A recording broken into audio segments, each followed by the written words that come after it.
5, porque 5 puntos ya lo trabajamos en zona. La primera, pregunta directa. La segunda, puede ser falso y verdadero. Y la tercera es desarrollar un tema, ¿sí?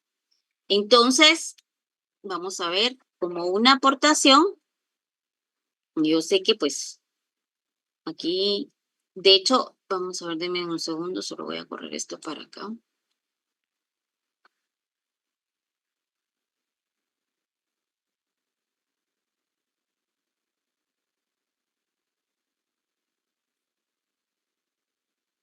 Les voy a compartir una...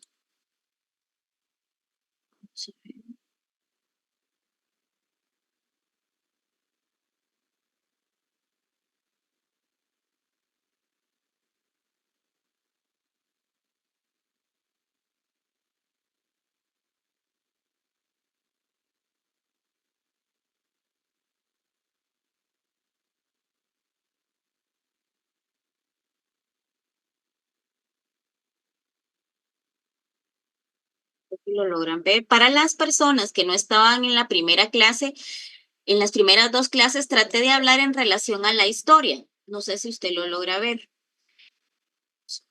Sí, licenciada, sí se ve. Bueno, entonces tratamos de hablar de la historia de nuestro código de trabajo, o sea, cómo surgió, que fue en 1524, ¿verdad? ¿Qué pasó? ¿Cómo fue originado, verdad? ¿Cómo fue que nació? Entonces, todo, pues, nos conlleva a que cuando los indígenas trabajaban en las tierras y era como una forma de esclavitud, obviamente disfrazada de trabajo, ¿verdad? Los nativos, pues ellos estaban obligados, vienen con la compra del libro, unas clases de refuerzo. Así es correcto. Es correcto. Y mantener el control sobre la población local. Bueno, había un sistema de gremios. De hecho, esto pues no es nada novedoso porque ustedes ya lo vieron. Habían los gremios, pues ellos estaban, pues era un grupo cerrado de trabajadores que controlaban estrictamente las autoridades coloniales. Y el objetivo principal era que ellos no podían, pues, permitir que los trabajadores se organizaran. Ellos evitaban cualquier tipo de protesta, mantenían un orden social que beneficiara, pues obviamente, a los colonizadores. Después pasó a la época precolonial, en 1524. Entonces aquí estamos hablando en relación a la conquista, ¿verdad? Instituciones como la encomienda, un sistema mediante el cual los españoles recibían obviamente grupos de indígenas para trabajar en sus tierras, en sus minas, en sus cultivos, y era un modelo, era un sistema laboral, el cual pues si no una forma de esclavitud disfrazada donde los pueblos eran originarios, pues obviamente a ellos los despojaban tanto de su libertad como de sus pertenencias, como de su tierra, como de la dignidad que ellos poseían, ¿verdad? Después pasó a la etapa de la independencia, 1521. Entonces, esto ya se originó aquí en Guatemala en 1821, marcó un punto esencial, ¿verdad?, de la historia jurídica laboral en el país con el fin del dominio colonial español. Las antiguas leyes, las indias, quedaron obviamente totalmente obsoletas, dejando a los trabajadores en un vacío legal sin ninguna normativa que regula, pues obviamente, las condiciones laborales. Después pasó a lo que es en 1877, etapa del Código Civil guatemalteco. Con la promulgación del Código Civil inspirado en la legislación española de Guatemala, dio un trasfondo, ¿verdad?, hacia la modernización jurídica laboral. Las primeras normas laborales surgían tras la Revolución de la Libertad y se caracterizaron por un marco espíritu individualista reflejando los principios de aquella época, ¿verdad?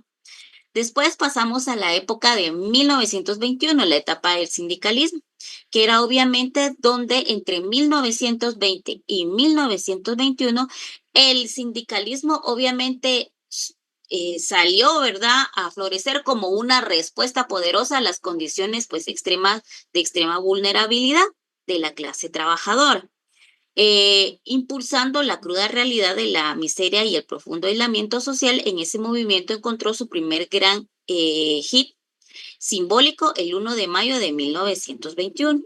Después vino la revolución de 1944. Aquí Este marcó un punto de reflexión histórica en Guatemala, poniendo un fin de décadas regímenes discriminatorios encabezados por Federico Ponce Baides, Manuel Estrada Cabrera y Jorge Ubico, caracterizados por la opresión sistemática de la negación de los derechos fundamentales. Después, en 1947, viene la ley provisional. Esta ley provisional de sindicalización prestó un hit fundamental en la evolución de los derechos laborales en Guatemala, estableciendo lo que es principios revolucionarios sobre la libertad sindical que estarían las bases para la transformación jurídica más profunda. Como resultado directo de la legislación se promulgó el Código de Trabajo. Después viene la pérdida del Código de Trabajo. Resulta que en 27 de junio de 1954, un punto de quiebre dramático en la historia de Guatemala, cuando Carlos Castillo Armas derrocó al presidente Jacobo Arbenz Guzmán, interrumpiendo abruptamente en un periodo de transformación social y económicas progresivas que benefician a las clases populares. Este golpe de Estado, pues obviamente respaldado por intereses extremos, representó un proceso histórico que desmanteló las reformas revolucionarias y que habían generado esperanza para los sectores más vulnerables. Después viene 1961, nuestro código actual. El 16 de agosto de 1961 representó un momento crucial para la evolución jurídica del derecho laboral en Guatemala. Es un resumen más que todo de lo que es nuestra historia, que en determinado momento nosotros ya la conocemos porque ya la hemos visto anteriormente, ¿verdad? Incluso pues el año pasado tuvimos la oportunidad en clase en el derecho del trabajo abordarla, ¿verdad? O sea, esto no es algo nuevo para ustedes. En relación, dice, perdón, la pregunta, ¿sabrá usted cuándo inician los parciales? No sé si ya estarán publicados porque al mismo tiempo que ustedes saben, nosotros sabemos. O déjenme ver si usted me da un segundito. Ahorita le confirmo. No sé si ya están publicados, ¿alguien ya lo vio? No, licenciada, todavía no están publicados en la página. Aún no están licenciados. Ahí está, déjeme. Únicamente sección MISCO. Vamos a ver de primera mano. La coordinación siempre nos manda los calendarios. Sí, ya los tengo. Si quiere se los dicto. Según lo que coordinación me mandó. Ahorita déjeme un momentito. Dice, primer parcial, curso, Derecho Administrativo, 25 de febrero, dice aquí. Vamos a ver. El otro martes. Ajá. Derecho Procesal Civil, 27 de febrero. Procesal Penal, 3 de marzo. Pero fíjense que está por secciones, no sé por qué. Bueno, Derecho Procesal, es donde vamos a estar, parece. De sección procesal del trabajo, el 5 de marzo. Derecho Procesal del Trabajo 1, 5 de marzo. Y las secciones J y L, el 4 de marzo. Ya les entendí. Lo que pasa es que parece que nos dividieron, fíjense. Entonces, como estamos en la C y la D, dice Derecho Administrativo 25 de febrero, Derecho Procesal Civil 27 de febrero, Derecho Procesal Penal 3 de marzo, eh, Derecho Procesal del Trabajo 5 de marzo, Derecho Notarial 7 de marzo. Y para las secciones J y L son como que un día antes que nosotros o un día después. Para ellos hay otro horario, para las secciones J y L.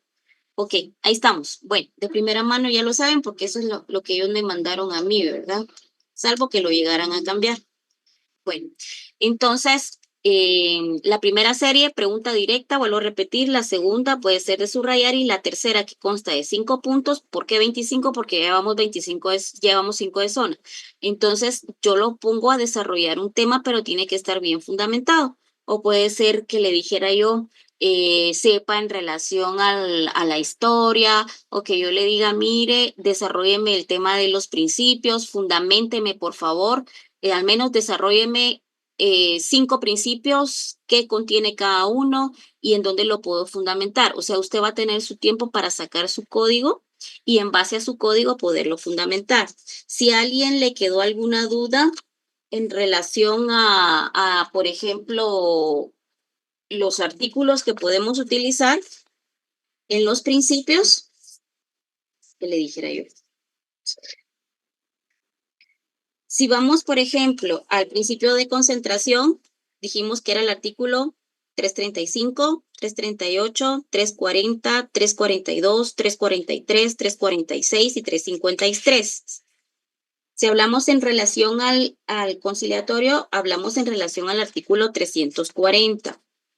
Si hablamos, por ejemplo, en relación al impulso de oficio, página 45, hablamos del artículo 321. Si hablamos en relación a inmediación, página 46, ahí puedo yo fundamentarlo con el 321 del Código de Trabajo y 349 del Código de Trabajo.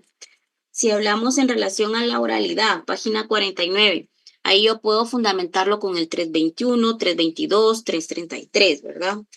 Si hablamos en relación a lo que es la sencillez, página 51, de igual forma, el 321 segundo párrafo. Si hablamos, por ejemplo, de la tutelaridad, página 52, ¿lo encontramos en qué considerando? Chicos, Primer considerando el Código de Trabajo. ¿era el primero? ¿Qué dice? En el uno, dos, tres. En el cuarto considerando inciso A. Tutelaridad es en el primero. El derecho del trabajador es un derecho tutelar. Tienen que estar seguros, no duden. Licenciada, disculpe, ¿Qué manda? sería el cuarto considerando, ¿no? El derecho del trabajo es un derecho tutelar, considerando A.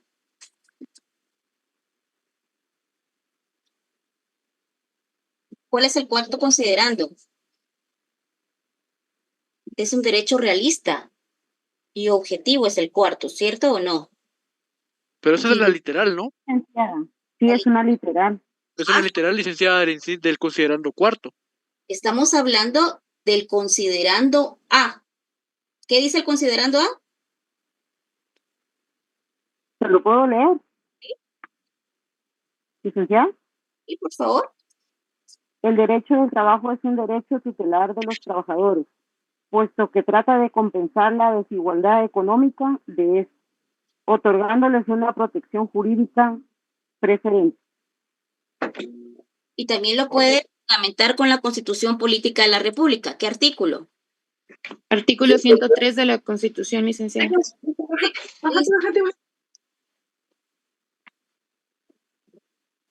Entonces sí es el cuarto considerando inciso A, ¿verdad? Acuérdense que aquí no hay números. Lo que sucede, licenciada, es que en algún momento nos dijeron, donde están los considerandos, por ejemplo, ahora, considerando que se hace necesario revisar la legislación, luego considerando que es conveniente ajustar y precisar los conceptos, luego considerando que las características nos pidieron que lo enumeráramos. Entonces, por eso es que dicen considerando el número cuarto, literal A. Ahora les voy a decir algo. ¿Ustedes miran algún número dentro de los considerandos? No, licenciada, No, solo- Lita, son literales. Yo hago resoluciones para presidencia. Si yo le pongo así a una resolución al presidente, me va a decir, mi Dios, ¿no es ese numeral? Entonces, a la hora que usted vaya a fundamentar, solamente mencione la literal, porque considerando jamás menciona numerales, menciona solamente letras, ¿sí? Literales, ¿sí? ¿Estamos? ¿Ok? Sí, licenciada, gracias. Vale. ¿Qué más? Ah, sí. Entonces, ese es básicamente, pues, los temas en que le podíamos desarrollar, ¿ok?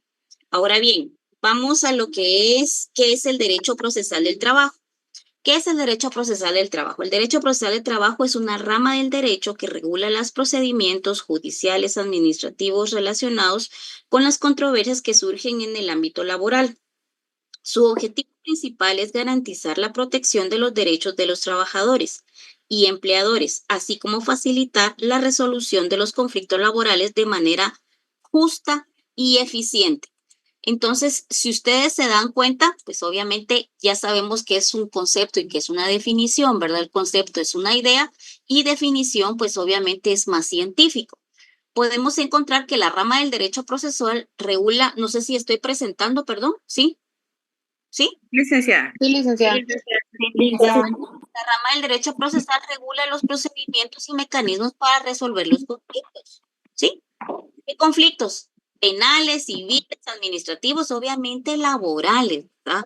¿Cuál es el objetivo de ello? Garantizar la efectiva aplicación de la rama de ¿qué? Del derecho del trabajo, protegiendo obviamente a la parte más débil. En este caso estamos hablando de lo que es el trabajador y se caracteriza por la desigualdad inherente a la relación laboral, ¿verdad? Entonces, el derecho procesal del trabajo es una rama que regula procedimientos ¿qué? Judiciales y ¿qué más? También, Administrativos. exacto, administrativos con relación a las controversias que surgen en el ámbito laboral, ¿verdad? Ok. Ahora bien, en el derecho procesal del trabajo se puede definir como el conjunto de normas, principios, procedimientos que rigen la tramitación de los procesos judiciales y administrativos en materia laboral. Este cuerpo normativo establece las reglas que deben seguirse para la presentación de demandas, la actuación de las partes, la producción de las pruebas y la emisión de resoluciones por parte de los órganos jurisdiccionales administrativos competentes. Ahora bien, ¿cuál es su naturaleza? La naturaleza del derecho procesal predomina ¿qué? ¿Es predominantemente qué? Pública. Exacto. ¿Fundamento?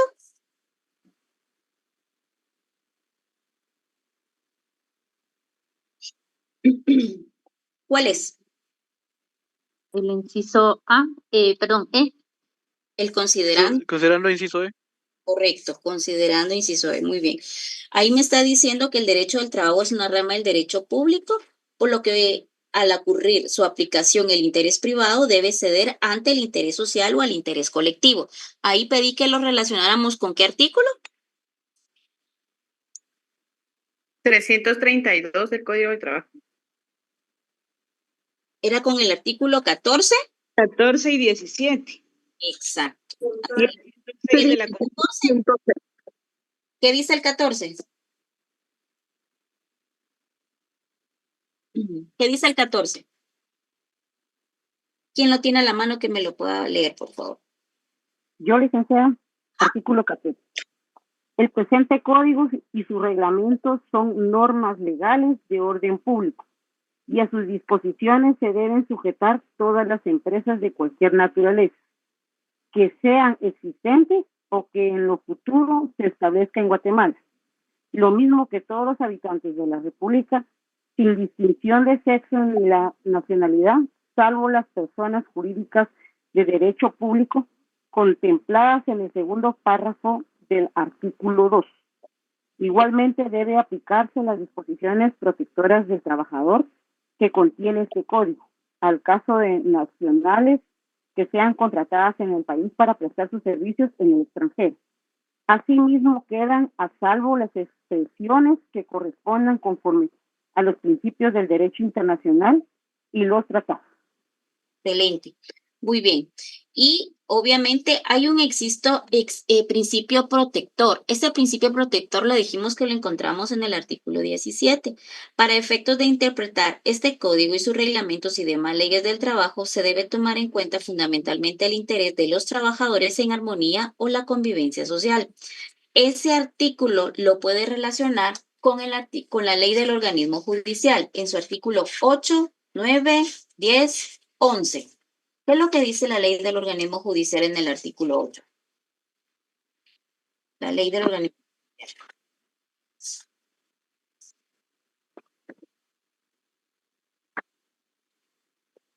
¿Lo leo? Artículo 8. Derogatoria de las leyes. Las leyes se derogan por leyes posteriores. A. Por declaración expresa de las nuevas leyes. B. Parcialmente por incompatibilidad de disposiciones contenidas en las leyes nuevas con las precedentes. C.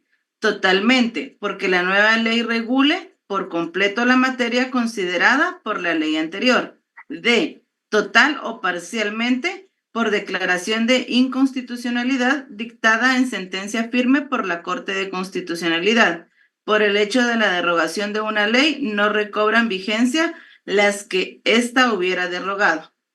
¿Ok? Y también lo podemos relacionar con el artículo 9 que estamos hablando entonces nosotros de la supremacía, ¿verdad? Constitucional. Hablamos de esta jerarquía, donde decimos que los tribunales observan siempre el principio de jerarquía normativa, ¿verdad? Siempre lo debemos de observar. El artículo 10 me está hablando sobre de qué forma se debe de aplicar o entender. Y las normas se interpretan conforme el texto, según su sentido propio de las palabras, contexto y de acuerdo con las disposiciones constitucionales, ¿verdad? Y estamos hablando que para el idioma oficial que nosotros debemos de utilizar es el español, ¿verdad? Entonces ese artículo 17, que es un principio protector directamente para interpretar este código, nos basamos en relación. También lo podemos relacionar al artículo 8, 9, 10 y 11 de la ley del organismo judicial, ¿verdad? Ok, entonces, si hablamos en relación, por ejemplo, del derecho procesal del trabajo, en el artículo, en la página 56, ¿con qué otras normas se relaciona? El derecho procesal del trabajo como un sistema normativo no opera, pues obviamente, en un vacío. Su desarrollo y su aplicación están estrictamente relacionadas con diversas ciencias y disciplinas jurídicas que enriquecen su comprensión y eficacia. A continuación, les puse una serie de ramas con las cuales podemos desarrollarlas. Empecemos con el área constitucional. Aquí tengo mi constitución y vamos a ver por qué entonces por ejemplo, mi derecho procesal del trabajo, yo lo relaciono con la constitución.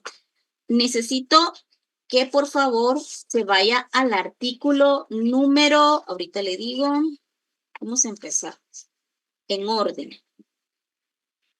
Vamos al artículo 12.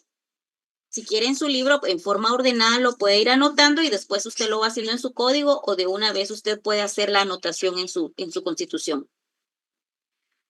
¿Por qué entonces resulta que yo puedo relacionar mi derecho procesal del trabajo con la Constitución? El derecho constitucional es fundamental para el marco jurídico, ya que establece los principios, normas que rigen la organización del Estado, los derechos fundamentales de los ciudadanos y las garantías de sus ejercicios. La Constitución Política de la República de Guatemala es la norma suprema y sirve ¿qué? Como base para la interpretación y aplicación de todas las demás leyes. La relación entre el derecho laboral y el derecho constitucional específicamente es especial, es relevante ya que muchos derechos laborales están consagrados en la Constitución, como el derecho de la igualdad, a la no discriminación, a la libertad sindical, a ejercer el derecho de acceso a la jurisdicción laboral, así como el derecho de petición, libre acceso a los tribunales, que es lo que vamos a ver ahora. En el artículo 12 de la Constitución, ¿de qué hablamos? Derecho de defensa. De la defensa de la persona. Ok, entonces dice el artículo 12, el derecho de defensa de la persona y sus derechos son inviolables. Nadie podrá ser condenado ni privado de sus derechos sin haber sido citado, oído, vencido en un proceso legal ante juez o tribunal competente. ¿Será que a alguien se le puede, sin haber tenido la oportunidad de poderse defender, sin haber sido notificado para que pueda comparecer en una audiencia, que le pague cierta cantidad de dinero a su trabajador? No. No. Entonces, por eso relaciono el derecho procesal del trabajo con la Constitución, porque me está diciendo que debe de existir una defensa, ¿sí? Entonces, no solamente en el área por parte de la parte patronal, sino también de la parte trabajadora, cuando obviamente el patrono dice, mire, abandonó su trabajo, pues obviamente sin previo aviso, ¿verdad? Sin nada de nada, agarró sus cosas y se fue. Entonces también tenemos una responsabilidad. Tenemos nuestro derecho a defensa ante los tribunales.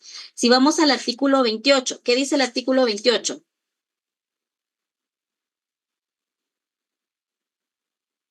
Derecho de Derecho petición. de petición. Derecho de petición, muy bien. Los habitantes de la República de Guatemala tienen el derecho de regir individualmente o colectivamente peticiones a la autoridad, la que le está obligada a tramitarlas y deberá resolverlas conforme a la ley. Entonces, esas peticiones las podemos realizar por medio de nuestros escritos, ¿verdad? Las cuales las podemos dirigir para que puedan, pues, obviamente, ser resueltas.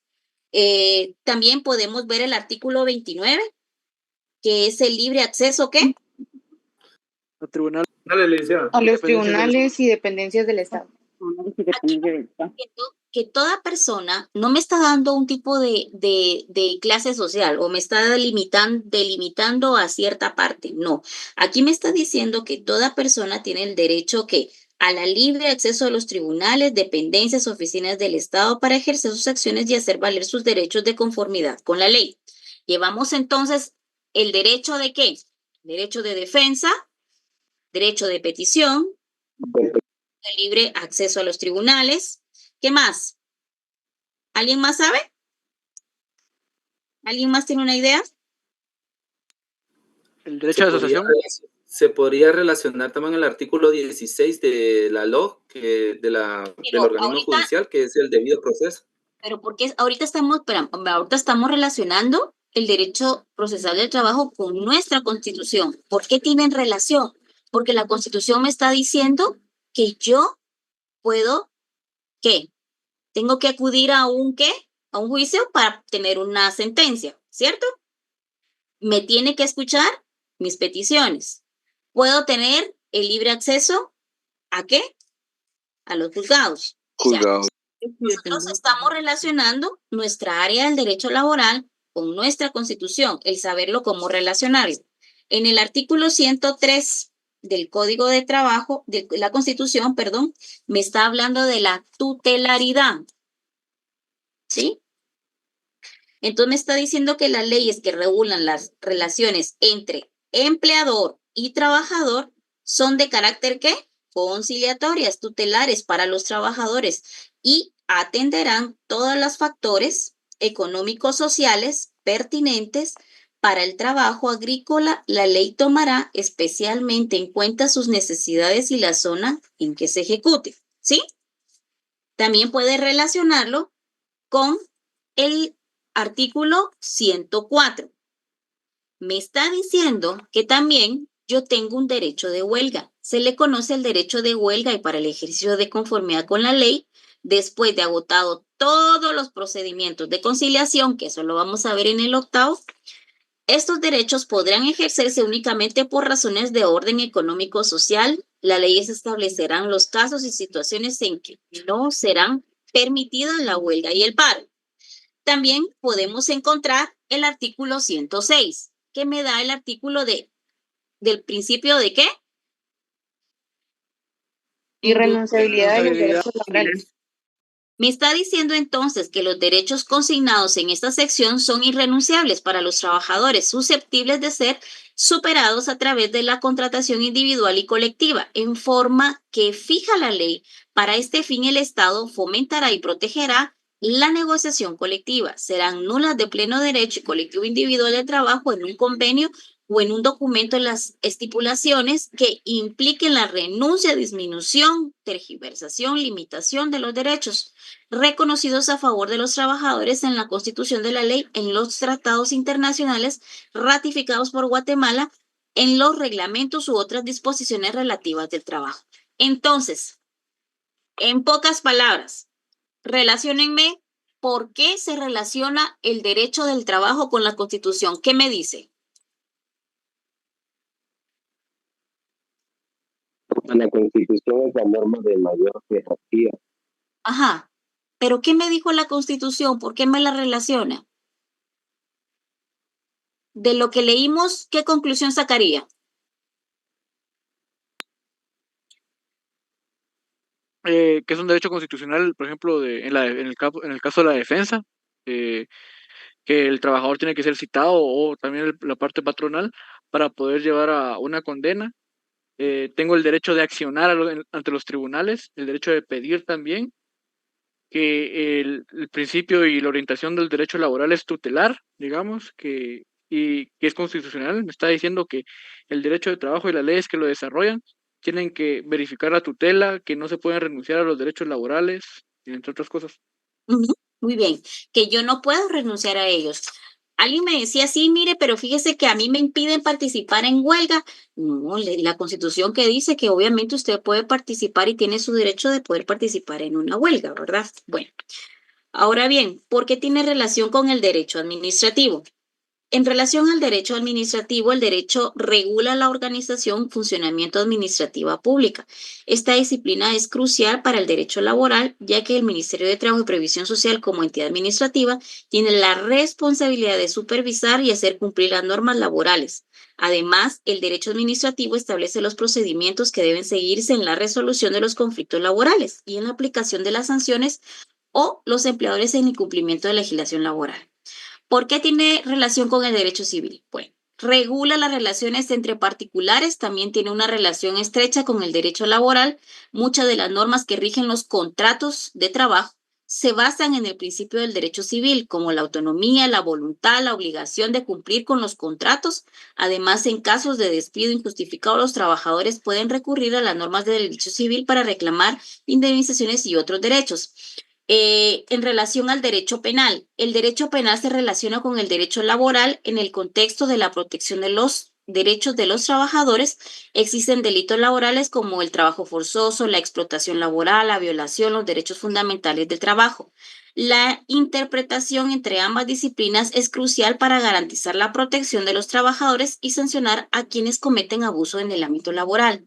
En el derecho internacional, especialmente a través de los tratados y convenios de la Organización Internacional del Trabajo, de la OIT, influyen significativamente en el derecho laboral guatemalteco, ya que Guatemala, como miembro de la OIT, está obligado a cumplir con los estándares internacionales en materia de derechos laborales, lo que incluye la promoción de condiciones de trabajo injusta, la eliminación del trabajo infantil, la protección de la libertad sindical. Esta relación con el derecho internacional no solo enriquece el marco normativo nacional, sino que también promueve la integración de Guatemala en la comunidad internacional. Eso lo puede relacionar con, si lo quiere ver de una forma constitucional, vaya al artículo 102, inciso T. ¿Por qué?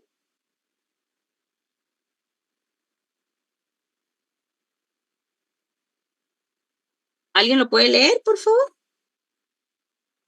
Lo leo. El Estado participará en convenios y tratados internacionales o regionales que se refieran a asuntos de trabajo y que concedan a los trabajadores mejores protecciones o condiciones. En tales casos, lo establecido en dichos convenios y tratados se considerará como parte de los derechos mínimos que gozan los trabajadores de la República de Guatemala. Entonces, prácticamente aquí me está diciendo la Constitución que el Estado participa en todo lo que se refiere en los convenios y tratados internacionales que se refiere a asuntos del trabajo, ¿verdad? El convenio sobre la libertad sindical, como está acá en el libro, dice el convenio 87, es sobre la igualdad de oportunidades que todos tenemos, ¿verdad? En el trabajo, en el empleo, y el convenio número 100 es el que establece un convenio, un marco normativo que influye el derecho laboral. ¿Y cómo relaciono con el derecho procesal civil, el Código Procesal Civil y Mercantil? Obviamente por su pletoriedad yo puedo utilizar lo que es el código, ¿verdad? Pero ¿cómo puedo relacionar entonces el derecho laboral con la Constitución? Lo mencionamos. ¿Por qué tienen que ver acá los convenios o tratados internacionales? Su fundamento es 102, inciso T. Puedo relacionar también los convenios más utilizados son el 87 y lo que es el artículo 100. Y la jurisdicción privativa del trabajo, cuando hablamos de jurisdicción privativa, ¿alguien tiene alguna idea qué significa? 99 times. ¿Alguien tiene alguna idea? No, did you not see that? No, I didn't. Let me try it again, okay? Right. Chop the watermelon before it falls, apparently. Vaya, por favor, al artículo 283. And I live myself down. Deme un momentito. So many things you didn't know. I was so Ok. Miren, váyanse al artículo 283. Por favor, si es tan amable. Aquí me está hablando de la jurisdicción privativa. Eso es lo que dice la norma. Pero vamos dice la jurisdicción privativa del trabajo constituye uno de los pilares fundamentales del sistema jurídico laboral guatemalteco. Esta institución consagrada en el artículo 283 del Código de Trabajo. Si usted lo lee, dice el artículo 283, los conflictos relativos al trabajo y previsión social están sometidos a jurisdicción privativa. De los tribunales de trabajo y previsión social a quien compete juzgar y ejecutar lo juzgado. Jurisdicción privativa significa que solamente los juzgados conocen la rama del derecho laboral. No sé si usted se ha dado cuenta que los juzgados de trabajo aquí en Guatemala, que son 15 juzgados, dice juzgado primero de trabajo y juzgado primero pluripersonal de primera instancia de trabajo y previsión social.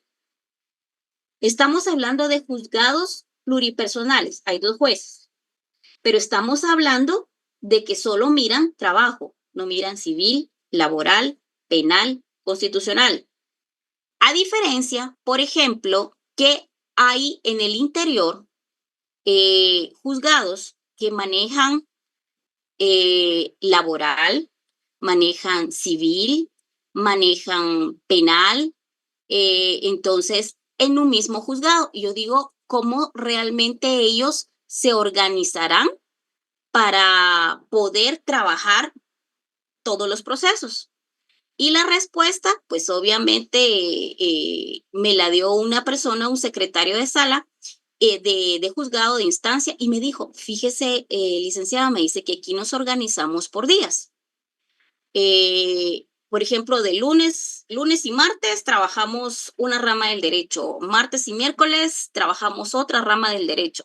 Entonces, así es la forma en que ellos trabajan. Ellos no tienen la jurisdicción privativa, sino que ellos manejan otras ramas. Por ejemplo, vamos a ver,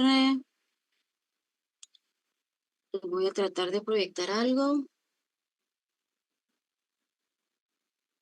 Vamos a ver.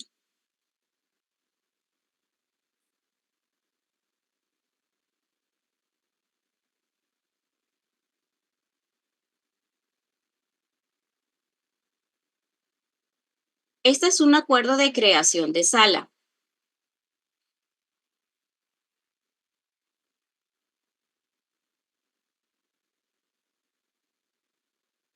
Lo voy a tratar de ampliar lo más que puedo.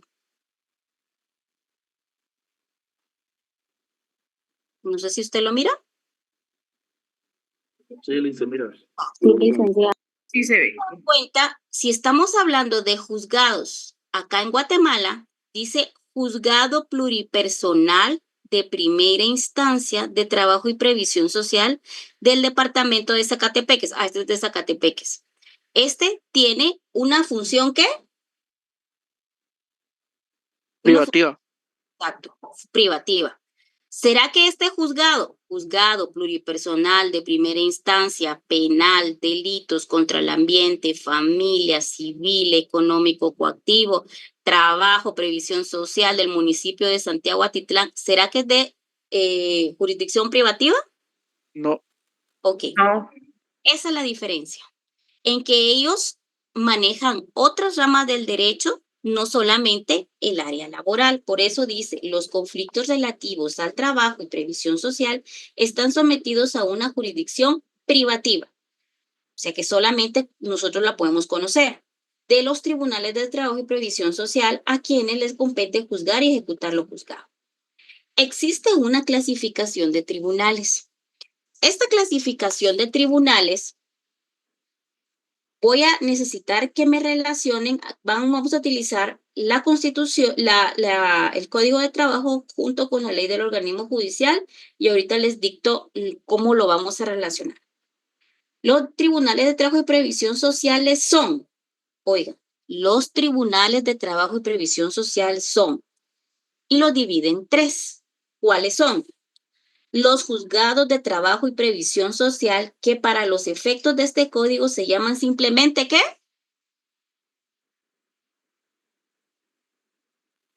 Juzgados. Ok, ese es el primero, el A. B, los tribunales de conciliación y arbitraje. Y C, las salas de apelaciones de trabajo y previsión social para los efectos de este código se llaman simplemente salas. Muy bien. Los juzgados de trabajo y previsión social para efectos de este código se llaman simplemente juzgados. Ahí hágame favor, relacióneme ese inciso con el artículo 289 del Código de Trabajo. ¿Qué dice ese 289? El 289 me está hablando en relación a cómo están integrados esos juzgados, así como una familia. Si lo hablamos de una forma hipotética, está integrado obviamente por la mamá, el papá, los hijos. Bueno, pero ¿quiénes son? Entonces, aquí en el 289, el Código de Trabajo me los está presentando quiénes son, quiénes lo integran. Está a cargo de un juez que debe ser abogado de los tribunales de la República, de preferencia especializado en asuntos de trabajo, nombrado y removido por la Corte Suprema de Justicia, por las mismas causas que procede la remoción de los jueces de primera instancia. Los jueces de trabajo y previsión social deben tener el requisito de ley que existe para ser juez de primera instancia, gozan de las mismas preeminencias e inmunidades que aquellos. Los juzgados de trabajo y previsión social están constituidos, además del juez, por uno que es un secretario, que debe ser de preferencia, más no obligación, preferencia, abogado de los tribunales de la República o estudiante de derecho, y los notificadores también y los escribientes que sean necesarios. O sea, hoy por hoy sabemos que son un secretario, oficiales, notificadores y pues obviamente uno o varios comisarios dependiendo, ¿verdad? Ok. Entonces, si yo les pregunto cómo está integrado un juzgado, ¿cuál sería su fundamento? El artículo 289. Excelente. Ahora también ahí, hágame favor, me relaciona el artículo 292. Y esa es la competencia por razón de la materia. Vamos a ir uno por uno. ¿Sí?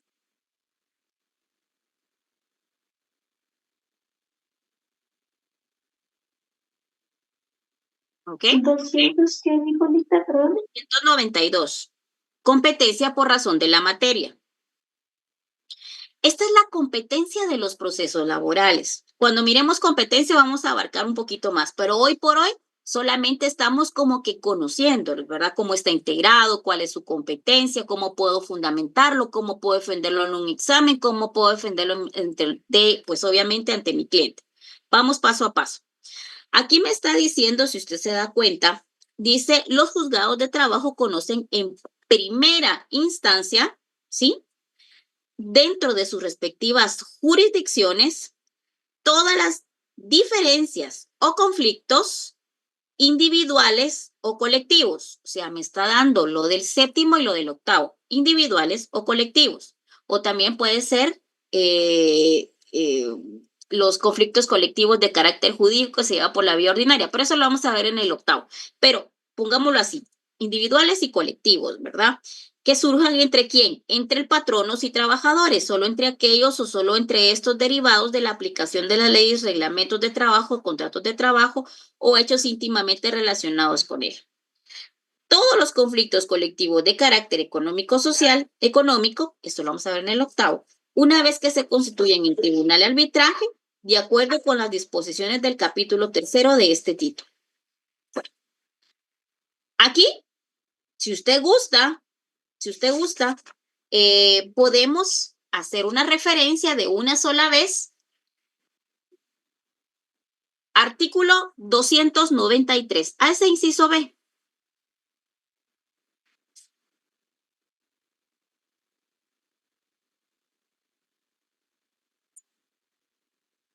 Señorita, disculpe, ¿qué artículo dijo?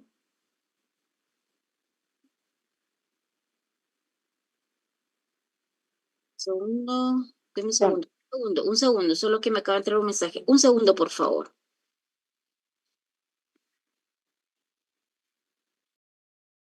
En el artículo 292, compañera, en el inciso B, hay que relacionarlo con el artículo 293.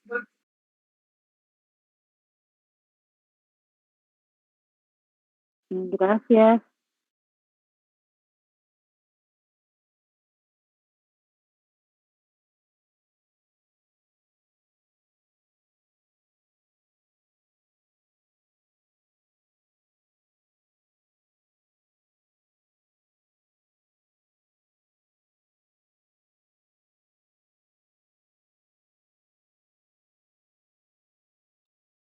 Perdón, compañeritos. Bueno, entonces, miren, pues, vamos paso a paso. Disculpen por la interrupción. Entonces me está diciendo que existen 3 clasificaciones, ¿sí? Juzgados de primera instancia, tribunales de conciliación y arbitraje y las salas de apelaciones. Perfecto. La licenciada me está diciendo entonces que cómo se integran estos juzgados, lo encuentro en el 289, pero en el 292 yo voy a encontrar entonces lo que es la competencia, obviamente por razón de la materia, porque acuérdense que yo les dije que el único título, estamos en el título 10, si usted regresa al 283, dice título 10º, el único título que comparte el área individual, que es el 7º, con el área colectiva, que es el 8º, es el título 10º. Entonces, ¿por qué? Porque ambos manejan sus procesos dentro de los juzgados, dentro de las salas, dentro de lo que es las tribunales de conciliación y arbitraje. Entonces, regresemos a los juzgados. ¿Cómo está integrado? 289. ¿Cuál es la competencia? Aquí estamos hablando de una competencia dependiendo, obviamente, en relación de lo que conozcan en primera instancia, de todas las diferencias o conflictos individuales o colectivos de carácter jurídico que surjan entre patronos y trabajadores, de todos los conflictos colectivos de carácter económico-social. Donde dice ese carácter económico-social, ese inciso B, puede relacionarlo con el 293. ¿Y por qué el 293? Porque aquí nosotros hablamos de la integración de los tribunales de conciliación y arbitraje. Pero hagamos una pausa. Solo anótelo ahí. Ver 293, Código de Trabajo. Ahora bien, váyase a su artículo 62 de la Ley del Organismo Judicial. ¿Qué dice?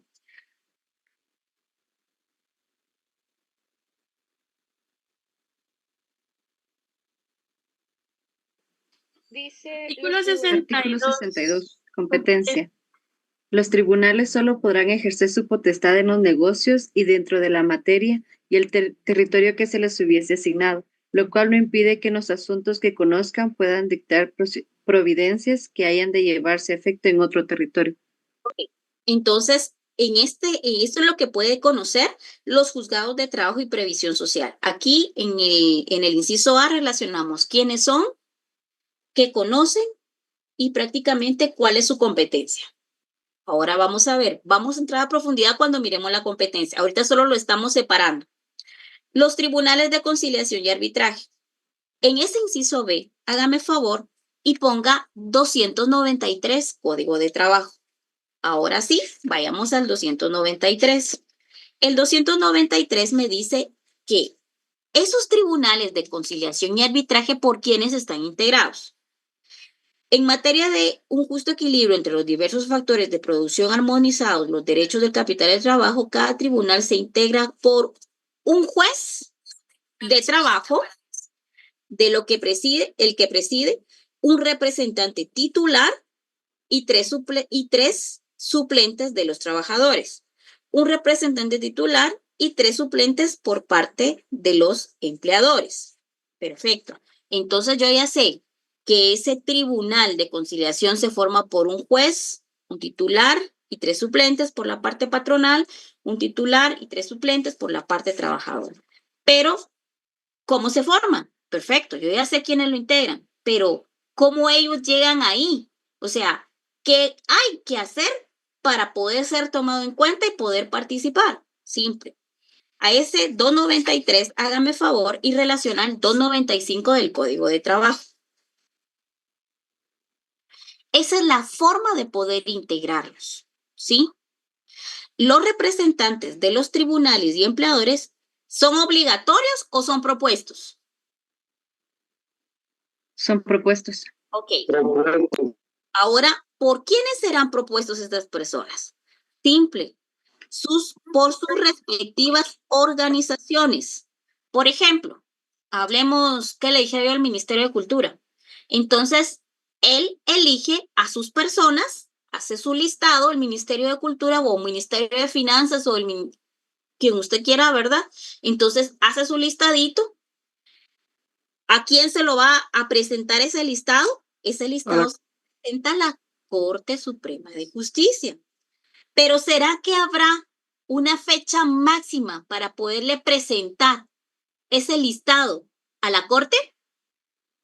Sí. ¿Cuál es? Sí, licenciada. Es el último día hábil del mes de noviembre de cada año. Pilas. Último día hábil. No está diciendo el último día calendario. Está diciendo el último día, ¿qué? Hábil. Okay. Pilas con eso.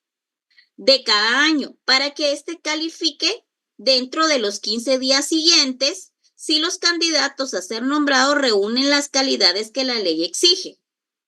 Aquí me está diciendo que aparte de mi listado, ellos tienen que cumplir ciertas calidades. O sea, no es porque yo ya le presenté mi listado, automáticamente entra. No. Entonces, sigamos leyendo y ahorita le voy a decir, de no ser así en los casos que no se presten los candidatos o que no complete el número de cada parte, debe proponer aquella facultad la Corte para designar libremente como integrantes a una y otra parte a las personas que satisfagan los requisitos de la ley. Entonces ahí prácticamente se estarían escogiendo. Pero ¿cuáles son esos requisitos que a mí la Corte me está exigiendo? Póngale ahí, ver artículo 296.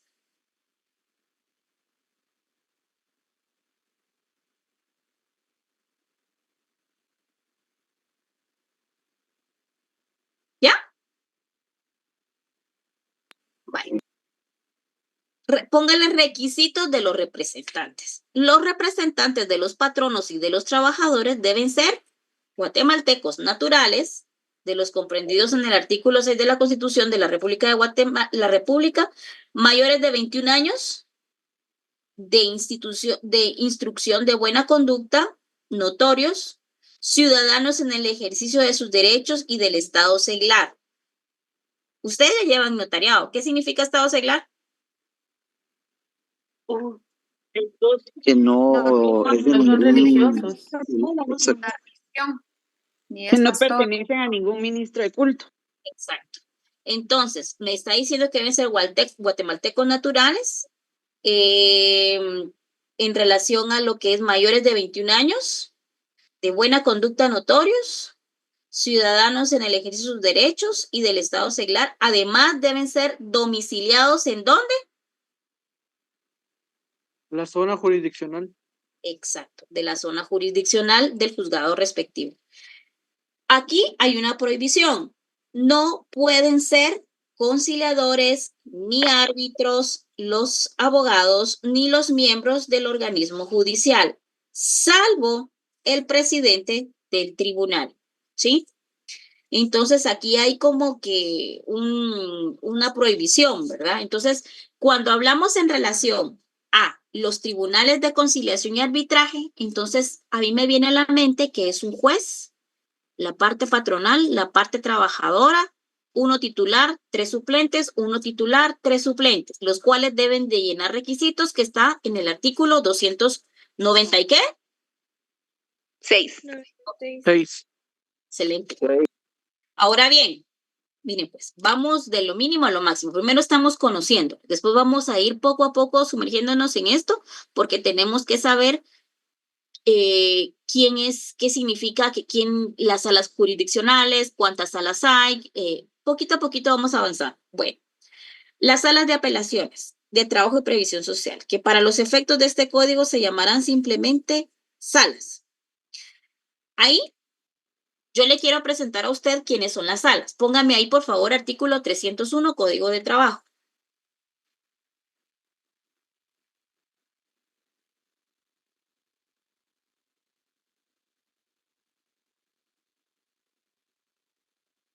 Ok, aquí me está diciendo que esa integración está por 3 magistrados, titulares o propietarios, ¿verdad? Hacia arriba de propietario le puede decir titulares, ¿verdad?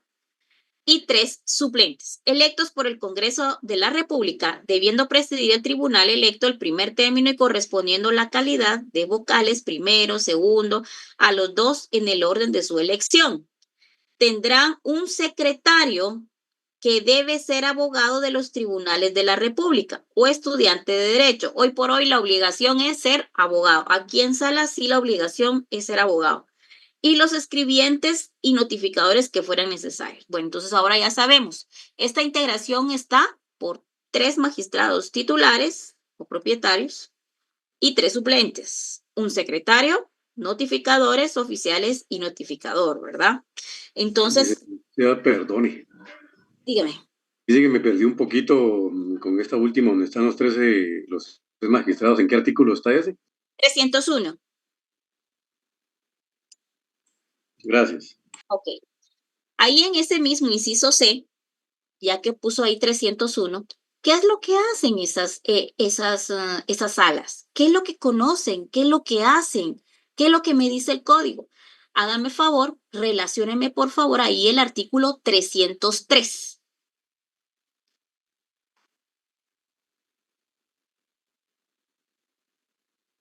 Competencia de las salas. Las salas de apelaciones de trabajo y previsión social conocen, ¿qué conocen? Las resoluciones dictadas por ¿quiénes? Por los jueces de trabajo y previsión social. ¿Y quiénes más? Los tribunales de Inspección General de Trabajo. Los juzgados Tribunales de de arbitraje. Exactamente. Los 2 incisos que yo tengo arriba del artículo 284. Los juzgados de trabajo y previsión social, ¿sí? Que simplemente juzgados, o los tribunales de conciliación y arbitraje, ¿verdad? Cuando proceda la apelación o la consulta. Sí, eso es prácticamente la competencia de las salas. Bueno, ya relacioné el 301, ya sé cómo está integrado, que es lo que ellos pueden conocer, las resoluciones de los juzgados de primera instancia de trabajo y previsión social, las resoluciones de lo que son los tribunales de conciliación y arbitraje. Y también me relaciona el artículo 86 de la ley del organismo judicial. ¿Qué dice?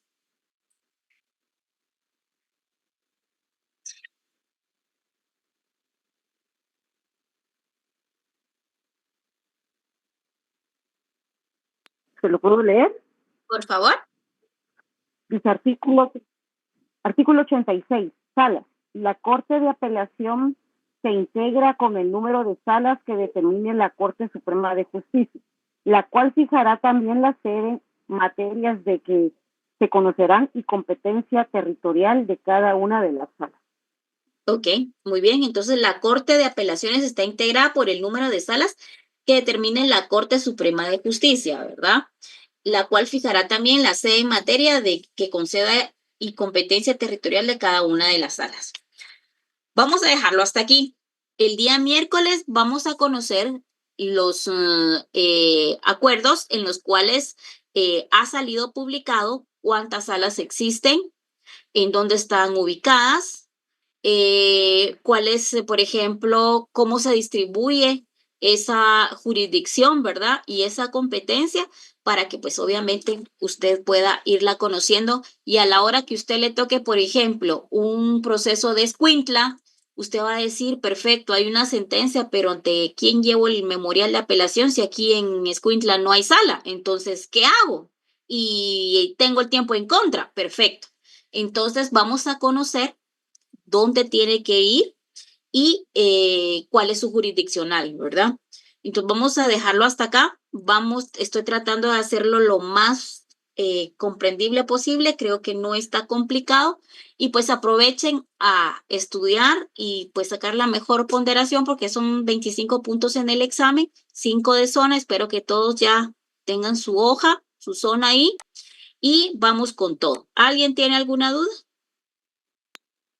Buenas tardes, licenciada, perdone la molestia. Creo que una consulta, ¿hasta qué página del libro nos quedaríamos aproximadamente para el examen? Hasta donde lleguemos, pero nosotros utilizamos el libro junto con el código y en su examen sí va a utilizar el código. Si no le da tiempo de anotarlo en el código, anótelo en el libro y después usted lo relaciona, ¿verdad? Lo ideal es de que pues usted vaya manejándolo sin ningún problema. Jafet. ¿O quién era? Cristian. No sé quién me habló. ¿O David? Perdone, licenciada. David. No me quedó claro. ¿Sí va a dejar entrar el libro y el código o solo el código? Posiblemente. Vamos a ver si en algún momento miramos. ¿Sí? Usted llévelo. Gracias. Usted llévelo, porque puede ser que le diga, mire, tiene 10 minutos para poderlo utilizar. Normalmente lo hago. Le digo, tiene 10 minutos para poder utilizar, sáquelo y conteste su evaluación, con lo cual usted sí estudió y sí leyó, sabe dónde lo va a encontrar. Era lo mismo que yo le decía de conocer nuestra casa. Si usted sabe si leyó y obviamente a veces la retentiva, pues obviamente por los nervios, qué sé yo, se nubla, pero sabe dónde está, obviamente no le va, en los 10 minutos no le van a hacer, que le dijera yo, difíciles.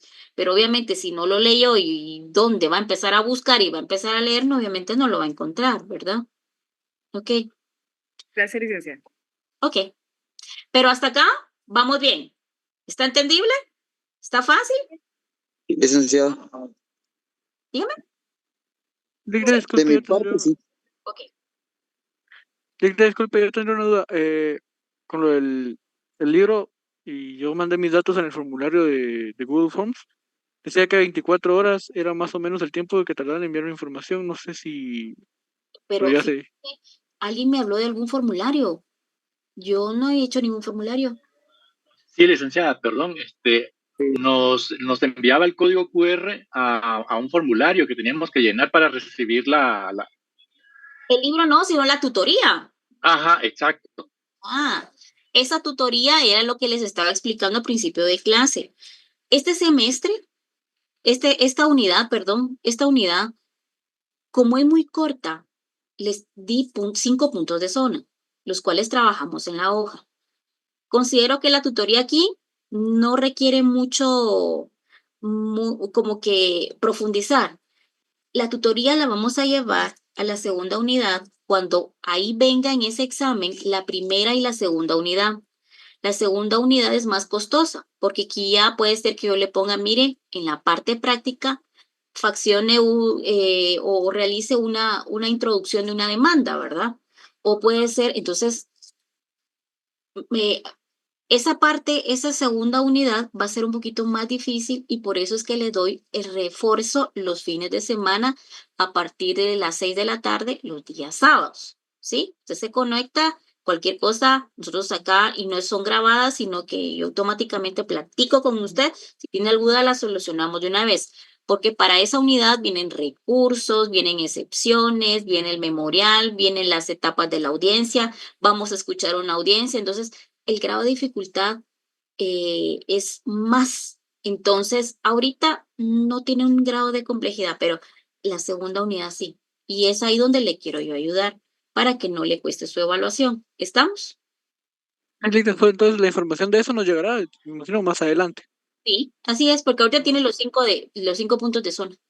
Muchas gracias, licenciada. ¿Ok? Muchas gracias, licenciada. Licenciada, buenas noches.